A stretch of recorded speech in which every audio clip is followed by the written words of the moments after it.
Frank Drennan, private detective. She said your name, Frank. The first words in 6 months.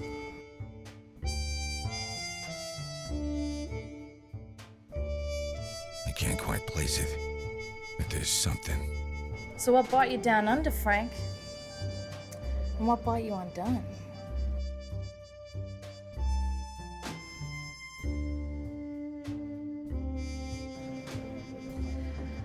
It's the darndest thing.